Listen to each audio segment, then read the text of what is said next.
सबको मिलाया जाए तो जयशंकर जी, आज का चुनाव रुझान क्या कहते हैं? जी, रुझान तो बहुत ही क्लियर है। जो 5 चरणों में जो दिखाई दिया था, लगभग उसी ट्रेंड पे ये छठे चरण का, ये 5वें चरण का भी चुनाव जो है मतदान होते हुए दिखाई दिया है आज। तो एक तो मतदान का परसेंटेज इस बार भी कम दिखा है। अब चुनाव आयोग कितना बढ़ाएगा कितना नहीं बढ़ाएगा मालूम नहीं है। और मतदान का परसेंट कम होने में दो बातें सामने आती हैं कि जिसका बूथ मैनेजमेंट ज्यादा मजबूत होता है, जो अपने लोगों को वोट पोल करा लेता है, उसकी विजय होती है, उसकी जीत होती है। और जिसके वोटर घर में पड़े रह जाते हैं, वोट देने नहीं निकलते हैं, वो पिछड़ जाता है। आमतौर पे मोटा मोटी यह है। बाकी देखिए, इस चुनाव में कोई लहर जैसी चीज नहीं है। गुस्सा है, असंतोष है, आक्रोश है, लेकिन उस ढंग की कोई लहर नहीं है कि लोग निकल के सड़कों पे आ जाएं। अच्छा, चूंकि मौसम भी जिस ढंग का है, हम उसको इग्नोर नहीं कर सकते। 44% 45% का जो तापमान दिखा रहा है पूरे उत्तर भारत में, उसमें अगर, हालांकि इसमें एक कंट्रास्ट भी है कि इस मौसम के बावजूद हजारों और लाखों की संख्या में लोग राहुल गांधी, अखिलेश यादव की, तेजस्वी यादव की रैलियों में जमा हो रहे हैं सभा सुनने के लिए। और मतलब ठसाठस भीड़ हो रही है और रेस्पॉन्सिव भीड़ हो रही है।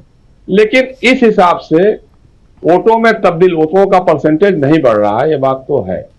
अब इस चुनाव में देखिए, दो तरफ की बातें हैं। एक है कि जिसको सरकार बनाए रखना है, दूसरा यह है कि उसने अपने एग्जिस्टेंस का सवाल बना लिया है कि ये चुनाव हमारे अस्तित्व के लिए अंतिम चुनाव भी साबित हो सकता है। खासतौर से जो पिछड़े वर्ग के लोग हैं, जो अनुसूचित जाति के लोग हैं, अनुसूचित जनजातियों के लोग हैं, जो इन लोगों को लगता है कि अगर ये चुनाव में ये लोग फिर से आ गए, भारतीय जनता पार्टी के लोग, और उनके पीछे आरएसएस की ताकत है, उनके अपने मंसूबे हैं, अगर ये लोग आ गए तो हमारा संविधान बचेगा नहीं, बचेगा भी तो उस रूप में नहीं बचेगा जिस रूप में बाबा साहब भीमराव अंबेडकर ने हमें बराबरी का अधिकार दिया था, सामने खड़ा होकर के बात करने का अधिकार दिया था, सामने बैठ करके, आमने सामने अगल बगल में बैठ करके बात करने का अधिकार दिया था, नौकरियों में आरक्षण दिया था, राजनीति में, शासन प्रशासन में भी प्रतिनिधित्व सुनिश्चित किया था। ये बातें संविधान से गायब हो जाएंगी। ये दिमाग में घुस गया है बहुत बड़े तबके के बीच में, और वो तबका किसी हालत में भी सरकार को बर्दाश्त करने की हालत में नहीं है। अच्छा, इसको कहीं ना कहीं भाजपा के लोग किसी न किसी बहाने सही भी साबित करते हैं उनकी आशंकाओं को। एक तरफ प्रधानमंत्री नरेंद्र मोदी कहते हैं कसम खाता हूं और ये करता हूं और कोई भी नहीं बदल सकता है, और अमित शाह जी कहते हैं ये संविधान में कोई छेड़छाड़ नहीं होगी। लेकिन अभी राजनाथ सिंह जी का इंटरव्यू देखा है, वो कह रहे हैं कि साहब आरक्षण जो है वो गरीब तबके के लोगों को मिलना चाहिए। भाई, संविधान तो कहता है कि जो सामाजिक तौर पे पिछड़े लोग हैं उनको आरक्षण मिलने की बात है। लेकिन इसी तरह की बात कभी अमित शाह जी करते रहे हैं, कभी जो भाजपा के प्रभारी महासचिव हैं जो आरएसएस से आते हैं, बीएल संतोष साहब, वो कह देते हैं कि संविधान से सेकुलर शब्द को हटाया जाना चाहिए। इसी तरह से जी जयशंकर जी, जरा थोड़ा सा डाइवर्ट करना चाहता हूं, क्योंकि संविधान पे भी बात करेंगे हम। कल जो राहुल गांधी और अखिलेश यादव की जो रैली थी वो, और जिसका जिक्र मैं कर रहा था, और उस विजुअल को आप लोगों ने देखा भी, जरा वहां से उत्तर प्रदेश, क्योंकि उत्तर प्रदेश की राजनीति देश की राजनीति पे आप लोगों ने काफी, मतलब एक लंबा अनुभव रहा है, उस लिहाज से भी आपसे समझना चाहता हूं कि क्या एक माइलस्टोन के रूप में इंडिया गठबंधन के लिए देखा जाए कल का दिन जो था, जिसमें, और उसके बाद आज एक तरफ अमेठी में केएल शर्मा लगातार बूथ बाय बूथ घूमते हुए नजर आए, और इस बूथ से उस बूथ पे राहुल गांधी दिल्ली से पहुंचे और शाम तक वहां डटे रहे। उसके बाद वो, अभी जब मैं ये कार्यक्रम करने आ रहा था तब ये सूचना मिली कि अब वो लखनऊ से वापस लौट रहे हैं दिल्ली को। यानी आप राहुल गांधी भी वहां 6 बजे तक पूरे के पूरे अलग अलग बूथों पर घूमते हुए नजर आए। ये तो आज का नजारा, लेकिन कल का जो नजारा था, और जिसमें अभी आप बता भी रहे थे, जबरदस्त गर्मी है, 46 डिग्री टेम्परेचर, और इस 46 डिग्री टेम्परेचर में और युवाओं का हुजूम, कुछ तो कहता है, कुछ तो बात रही होगी, ये जरा समझो आपसे। हाँ, मैं यही कहने जा रहा था मैंने बहुत सारे चुनाव कवर किए हैं। मतलब हम 71 से लेकर के और अभी तक के लगभग हर चुनाव में, उस समय 71 वाले चुनाव में या 77 चुनाव में एक्टिविस्ट के रूप में रहे होंगे, लेकिन बाद के चुनाव में एक पत्रकार के रूप में भी हमने देखा है। ऐसी पॉलिटिकल केमिस्ट्री हमने आज तक किसी चुनाव में नेताओं के बीच में नहीं देखी। जो पॉलिटिकल केमिस्ट्री कल राहुल गांधी और अखिलेश यादव के बीच में दिखाई दी, जो पॉलिटिकल केमिस्ट्री तेजस्वी यादव और मुकेश सहनी के बीच में बिहार में दिखाई दे रही है, जो पॉलिटिकल केमिस्ट्री उद्धव ठाकरे, शरद पवार और कांग्रेस के नेताओं के बीच महाराष्ट्र में दिख रही है, वैसी पॉलिटिकल केमिस्ट्री पिछले चुनाव में कभी देखने को नहीं मिली। चुनाव में गठबंधन होते थे, कांग्रेस ने भी समाजवादी पार्टी से किया था, समाजवादी पार्टी ने भी बहुजन समाज पार्टी से किया था, तमाम तरह के गठबंधन होते रहे लेकिन उसमें होता था कि कौन किसको नीचा दिखाने की कोशिश कर रहा है, तो कौन किसको टांग खींचने की कोशिश कर रहा है, सोच रहा है कि अगर ये जीत जाएगा तो फिर तो अगली बार हमारा चांस खत्म हो जाएगा। तो लेकिन इस बार जो है सबने अपने अस्तित्व को मान लिया है। ये चुनाव किसी हालत में भी हमको जीतना है और उसके लिए जो जिस तरह से डायलॉग कर रहे थे अखिलेश और तेजस्वी, मतलब कोई नेता का कोई फर्क रह ही नहीं गया। जैसे लगता था कि बहुत ही क्लोज फ्रेंड हैं और आपस में बैठ करके बात कर रहे हैं और एक एक इश्यूज को डिस्कस कर रहे हैं, वो अपने आप में बहुत बड़ी चीज है। दूसरी तरफ आप देखिएगा तो एनडीए का कुनबा पूरी तरह से बिखरा हुआ है। कभी भी एक मंच पे प्रधानमंत्री नरेंद्र मोदी के साथ, अमित शाह जी के साथ, राजनाथ सिंह के साथ, जगत प्रकाश नड्डा के साथ, ओम प्रकाश राजभर को नहीं देखा होगा, निषाद पार्टी वाले को नहीं देखा होगा, ये अनुप्रिया पटेल जो है वो कभी उस ढंग से शेयर करते हुए नहीं दिखाई दे रही है। बिहार में तो एनडीए के घटक दल एक दूसरे को पछाड़ने में लगे हुए हैं। उनकी कोशिश है कि कैसे किसी दूसरे को शिकस्त दे दिया जाए, क्योंकि सब एक दूसरे से बदला सधाने में लगे हैं।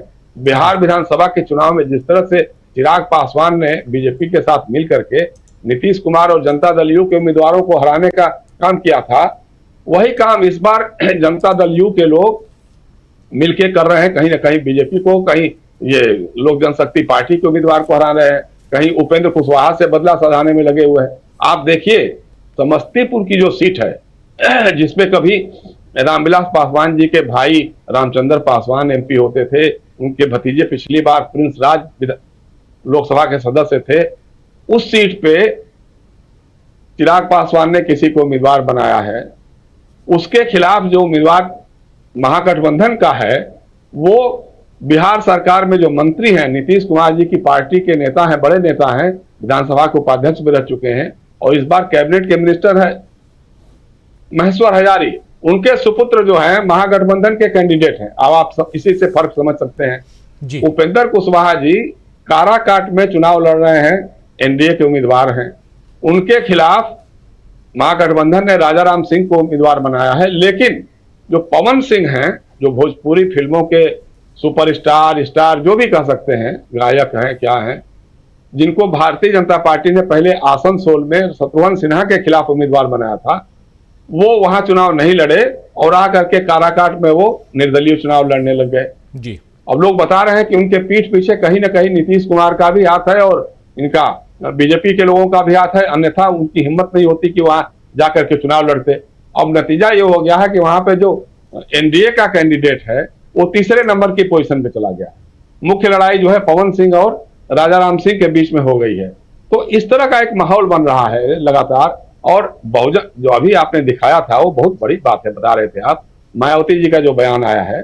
देखिए मायावती जी ने खुल करके इस बार अपने उम्मीदवारों के चयन में, उम्मीदवारों के बार बार परिवर्तन में भाजपा के पक्ष में काम करते हुए दिखाई दी। भाजपा रिंग मास्टर था और उसके इशारे पे मायावती जी अपने उम्मीदवार बना रही थी, बदल रही थी, सब कुछ कर रही थी। लेकिन अब उनको भी इल्हाम होने लगा है कि भाजपा और एनडीए का तो पत्ता साफ होने जा रहा है। अब उनका भी रुझान धीरे धीरे बदल रहा है। आज मैं देख रहा था कहीं चुनाव पे, किसी यूट्यूब चैनल पे ही देख रहा था मैं, कि कहीं बसपा का जो पोलिंग एजेंट है वो कह रहा है कि साहब हमारे उम्मीदवार को तो यहाँ अगर 50,000 वोट भी मिल जाए तो बहुत बड़ी बात है, जमानत जब्त हो जाएगी। बहन जी ने पूरा सत्यानाश कर दिया है। भाजपा का समर्थन जाहिर हो गया है कि उन्होंने भाजपा के समर्थन के लिए काम किया है और जो इंडिया अलायंस है उसके लोगों को हराने के लिए सारा रणनीति तैयार कर रही है। तो उसके खिलाफ लोगों में जबरदस्त गुस्सा है और आक्रोश है। लेकिन मेरा कहना है कि अगर मायावती जी को इस बात का इल्हाम हो गया है कि यह सरकार जा रही है, तो हो सकता है कि अगले 2 चरणों में वो अपने उम्मीदवारों को भी कुछ न कुछ एक निर्देश दे। अपने जनाधार, उनका एक जनाधार तो है उत्तर प्रदेश में, निश्चित रूप से हर कॉन्स्टिट्यूंसी में, हर लोकसभा क्षेत्र में 1 लाख 2 लाख उनके वोट हैं, लेकिन अब वो वोट किधर जाएंगे ये मौके के हिसाब से तय होगा। अभी जो संविधान वाली बहस चली है, जो आरक्षण वाली बहस चली है, उसमें उनका बड़ा भारी जनाधार का हिस्सा जो है, खासतौर से अनुसूचित जाति के लोगों में से जो युवा लोग हैं, वो समाजवादी पार्टी और कांग्रेस के गठबंधन के साथ जा रहे हैं, इसमें कहीं कोई दो राय नहीं है। लेकिन अगर उन्होंने थोड़ा और कुछ इशारा कर दिया तो मेरे ख्याल से जो बचा खुचा है वो भाजपा का, वो भी नष्ट हो जाएगा।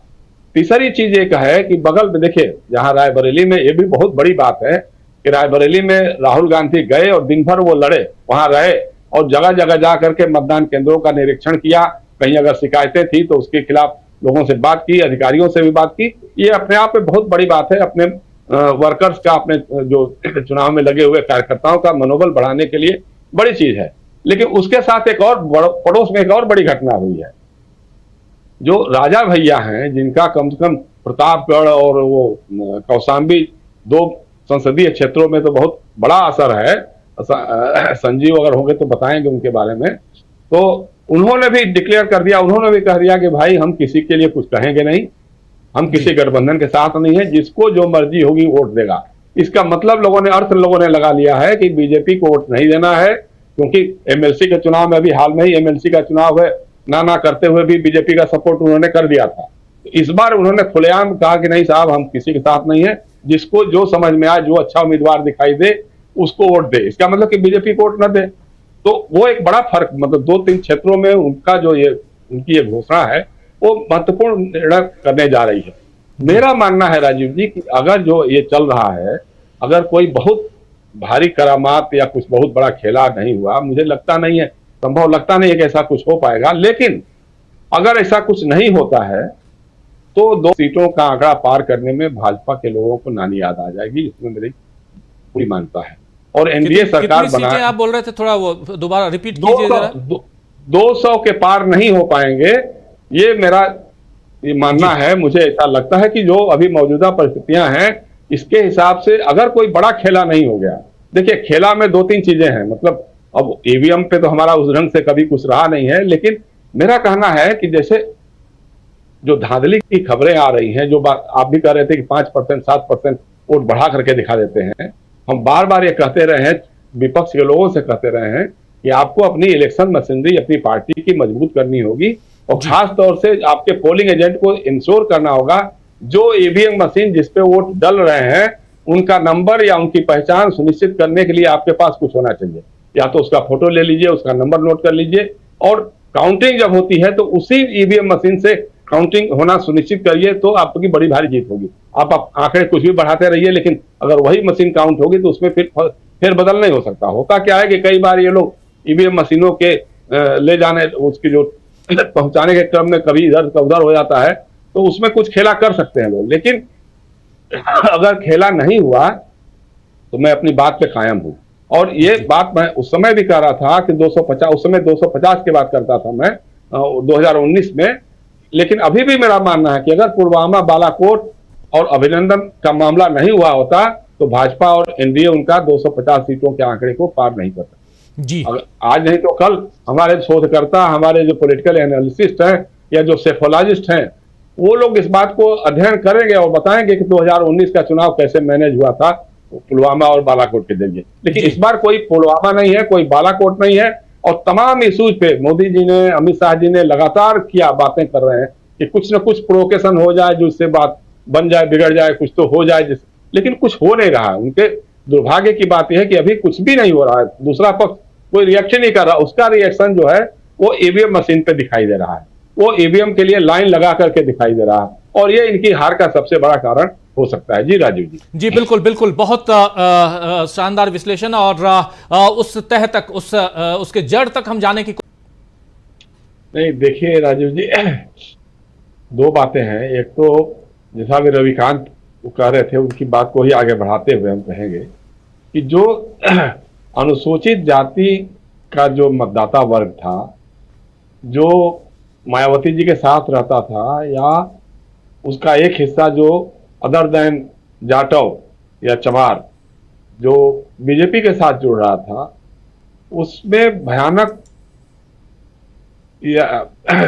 बदलाव आया है और वो कांग्रेस और समाजवादी पार्टी के साथ जुड़ा है।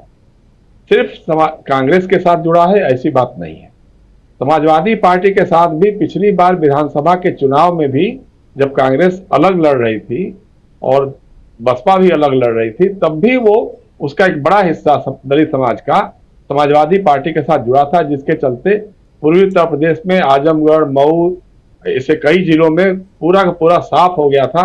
न तो बीएसपी को कोई सीट मिली थी या न ही इनको मिली थी, बीजेपी को मिली थी। खासतौर से आजमगढ़ में तो बीजेपी को एक भी सीट नहीं मिली थी। और इस बार जो एक नया प्रयोग भी किया अखिलेश यादव ने, दलित समाज के लोगों को जनरल सीटों पर भी टिकट दिया। जैसे खास तौर से आप देखिए फैजाबाद की जो सीट है, लल्लू सिंह जहां लड़ रहे हैं, भाजपा के 2-3 बार से एमपी हैं, उनके खिलाफ अवधेश प्रसाद जी को टिकट दिया, जो पुराने वहां के दलित समाज के बड़े स्थापित बड़े नेता हैं, उनको टिकट दिया। अब इससे भी एक मैसेज जो चला गया है लोगों के अंदर कि नहीं अच्छा, दूसरा ये कि विधानसभा के चुनाव के समय ही हमने देखा था, हम जब गांव में घूम रहे थे, अपने सारे इलाकों में घूम रहे थे, तो लोहिया अंबेडकर एकता की जो बातें चल रही थी, वो एकता क्यों टूट गई थी, कैसे निधन हो गया था अंबेडकर साहब का और बात बढ़ते बढ़ते पूरी नहीं हो सकी थी, उसको लेकर के जो समाजवादी पार्टी ने रुझान दिखाना शुरू किया, तो एक चेंज बहुत सारा आने लगा था। एक तो ये है, दूसरा यह है इसका जो प्रतिफल होगा कि जो ओबीसी और दलित और माइनॉरिटी, अगर ये 3 लोग मिल करके आने लग जाएंगे इंडिया अलायंस के साथ, तो जो ब्राह्मण मतदाता है, जो कांग्रेस का परंपरागत जनाधार रहा है बीजेपी के इमरजेंस के पहले, मंडल मंदिर की राजनीति जब शुरू हुई, जब से इन्होंने मंदिर का को इशू बनाना शुरू कर दिया, तब जाकर के जो ब्राह्मण मतदाता है, अपर कास्ट का बड़ा हिस्सा जो है, वो जो भाजपा के साथ जा रहा था, वो पहले कभी कांग्रेस के साथ था, क्योंकि कांग्रेस किसी की पार्टी रह नहीं गई थी, न तो उसके साथ दलित समाज था, न माइनॉरिटी थी और न कोई और था। वो कुछ हिस्सों में उनके जो रहते थे, पॉकेट्स रहते थे।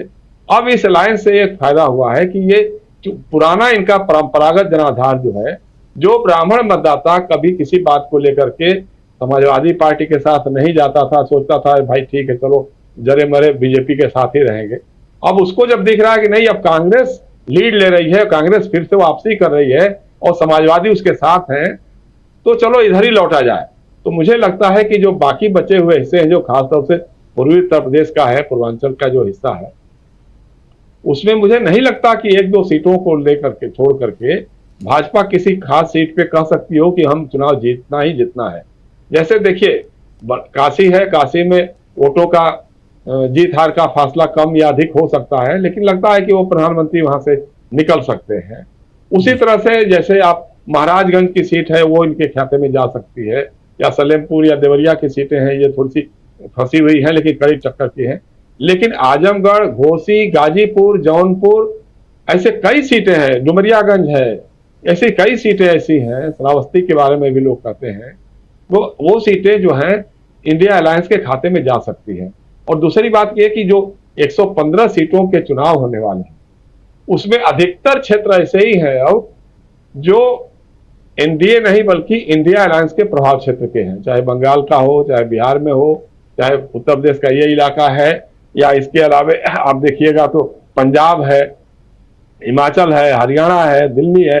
अब हरियाणा में जो सारी की सारी सीटें इनके पास थी, दिल्ली में इनके पास सारी की सारी सीटें इनके पास थी, हिमाचल प्रदेश में सारी की सारी सीटें इनके पास थी। अब जो संकेत मिल रहे हैं कि मंडी बिहार से जा रहा है और कांगड़ा में आनंद शर्मा भी काफी मजबूत चुनाव लड़ रहे हैं, ऐसा बताया जा रहा है।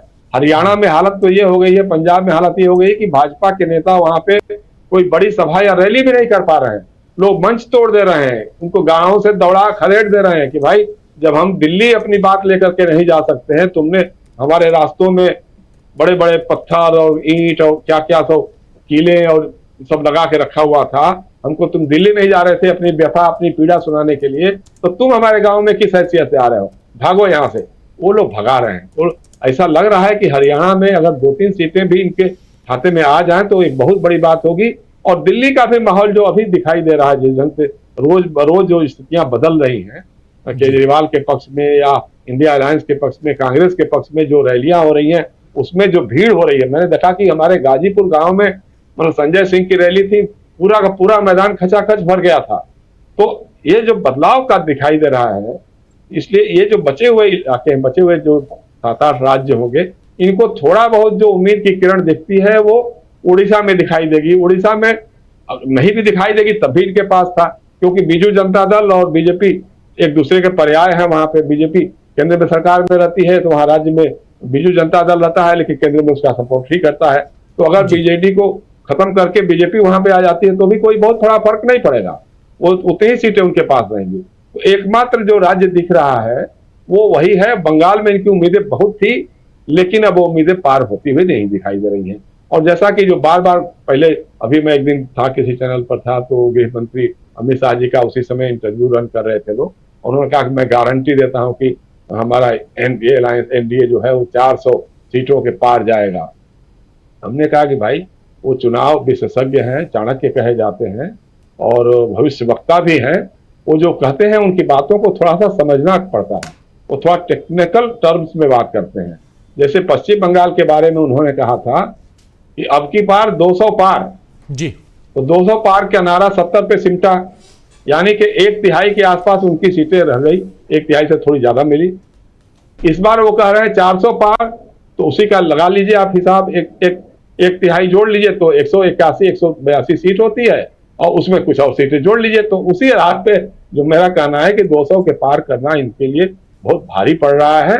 और जो पहले चरण से शुरू हुआ है क्रम, वो लगातार दूसरे, तीसरे, चौथे, आज 5वें में, और छठे और 7वें में भी यही होने वाला है। इसमें कोई बहुत बड़ा फर्क नहीं होगा। यही फर्क होगा कि मोदी जी के भाषणों में थोड़ी बौखलाहट, थोड़ा कड़वापन, थोड़ा अभी तक पूरी तरह से रोए नहीं है मंचों पे, वो भी हमने तो ट्वीट किया था कि रुदन क्रंदन कब होगा, हालांकि कहीं कहीं दिखा थोड़ा बहुत इंटरव्यूज वगैरह में, लेकिन वो मंचों पर भी वो बारी आने वाली है, बहुत जल्दी आएगी। तो ये सब चीजें होगी, लेकिन फर्क कुछ खास पड़ने वाला नहीं है। और स्मृति ईरानी का जैसा बता रहे थे लोग कि जो डीएम के बारे में कहा रहे, भाई डीएम तो आदित्यनाथ जी ने ही अपॉइंट किया है, चुनाव से पहले सारे डीएम बदल दिए गए जो बहुत ही मुफीद अपने थे, लोग जानबूझ करके उनको छांट छांट करके डीएम और एसएसपी एसपी रखा गया था। तो उस पर भी अगर अविश्वास है तो तय मानिए कि स्मृति ईरानी जी बुरी तरह से चुनाव हार चुकी हैं। जी राजीव जी, एक मनोबल होता है, वो मनोबल भी अगर टूट